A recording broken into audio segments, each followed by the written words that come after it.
ఎంత టాలెంట్ ఉన్నా లక్ కలిసొస్తేనే జీవితంలో ఉన్నత శిఖరాలకు వెళ్లే అవకాశం ఉంటుంది. కొందరికి విపరీతమైన టాలెంట్ ఉంటుంది, కానీ అదృష్టం కలిసి రాక అక్కడే ఉండిపోతారు.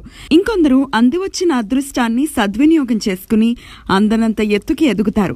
అసలు విషయానికి వస్తే యంగ్ హీరోల్లో వరుస విజయాలతో దూసుకుపోతూ తనకంటూ ప్రత్యేక స్థానాన్ని ఏర్పరచుకున్న నిఖిల్ అసలు ఏ రోజు కూడా స్టార్ అవుతానని అనుకోలేదట. సినిమాలపై పిచ్చితో ఒక్కసారి స్క్రీన్ పై కనిపిస్తే చాలు అనుకునేవాడంట. అలాంటిది ఇప్పుడు సక్సెస్ కి కేర్ ఆఫ్ అడ్రస్ గా మారిపోయాడు. హ్యాపీ డేస్ కి శేఖర్ కమల కొత్త వాళ్ళని తీసుకుంటున్నారని తెలిసి నిఖిల్ ఆడిషన్ కి వెళ్లారట. ఈ యంగ్ హీరో ఎనర్జీ లెవెల్స్ కి ముగ్ధుడైన డైరెక్టర్ హ్యాపీ డేస్ లో సెకండ్ హీరో రోల్ కి ఓకే చేశాడు. ఆ తర్వాత పరశురామ్ తీసిన యువత సినిమాతో తాను మాస్ సినిమాలు కూడా చేయగలనని నిరూపించుకున్నాడు.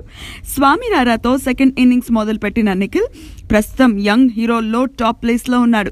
ఈ మధ్య వచ్చిన తక్కువ బడ్జెట్ లో తీసిన కేశవ కమర్షియల్ హిట్ గా నిలిచింది. కొత్త లేదా ప్రయోగాత్మక చిత్రాలు తీయాలి అనుకునే యువ దర్శకులకి నిఖిల్ దేవుళ్లా కనిపిస్తున్నాడు.